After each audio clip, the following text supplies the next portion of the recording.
Today, we're going to talk about how to stretch out your story to tell us more about the problem and how it gets to the solution. So, everyone remembers the book Amazing Grace, where yesterday I talked about her problem in this story was that she wanted to be Peter Pan, and everyone in class kind of thought she didn't look like Peter Pan, so she couldn't play it. Well, today I'm going to read more of Amazing Grace, and I want you to picture in your mind how they stretched out this story to help us understand how she went from the problem and how she is going to get to the solution. So here, I'm going to read a little bit more and hopefully you can see. All right. When Grace got home, she seemed sad. What's the matter? Asked Ma. Raj said, I can't be Peter Pan because I'm a girl. That just shows what Raj knows, said Ma. A girl can be Peter Pan if she wants to. Grace cheered up. Then later she remembered something else. Natalie says I can't be Peter Pan because I'm black. Ma looked angry, but before she could speak, Nana said, it seems that Natalie is another one who doesn't know anything. You can be anything you want, Grace, if you put your mind to it. I think Ma is a really smart person.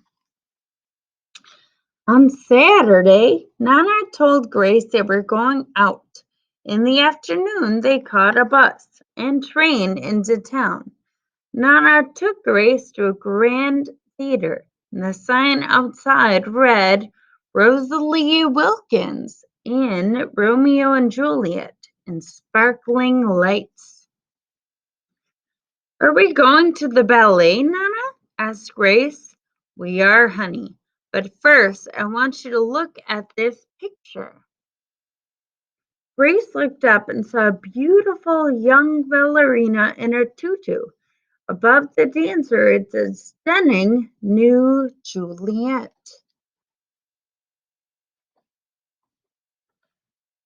That one is little Rosalie from back home in Trinidad, said Nana. Her granny and me grew up together on the island. She always was asking me, do I want tickets to see her Rosalie dance? And this time I said yes.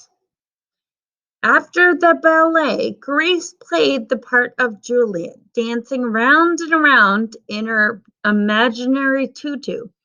I can be anything I want, she thought. I'm going to stop there because I don't want to get to the solution part just yet. But you'll notice that the book did not just stop when you introduce the problem. So the book did not just stop when Grace wanted to be Romeo, she wanted to be Peter Pan. So the story kind of stretched out to give the reader more detail about the problem and how to get to the solution. There are steps in a story, just like on stairs.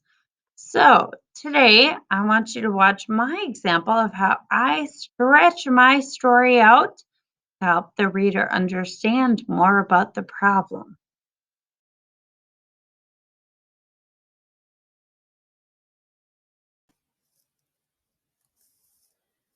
For my example, I wanted to go over everything that I've wrote so far so that I can stretch my story out more. So I'll start here. Rosie was a second grader who loved doing many things. She loved going to school. Rosie loved to play outside and go on walks with her dad. She also loved playing guitar with her mom. One thing that Rosie did not love was roller coasters. At school one day, Rosie and Amy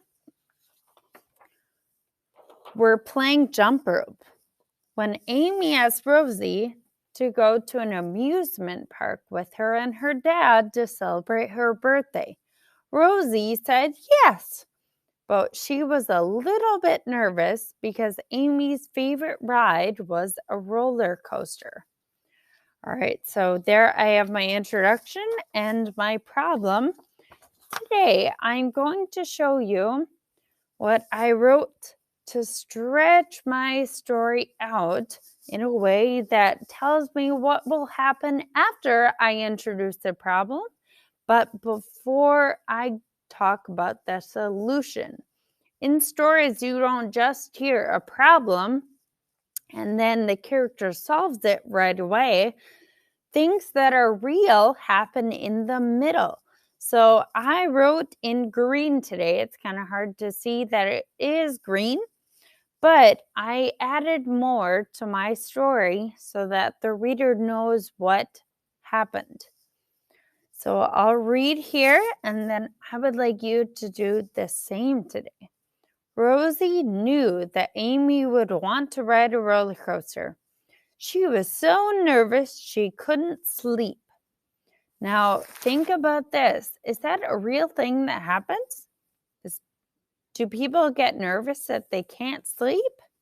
Yes. So I want to make sure that in my story, even though it's made up, real things happen. When she did sleep, she had nightmares about roller coasters.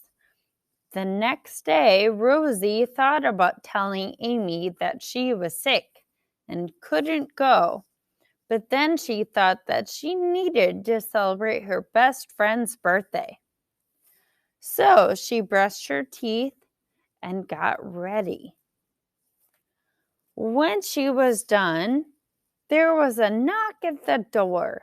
It was Amy. She was very excited.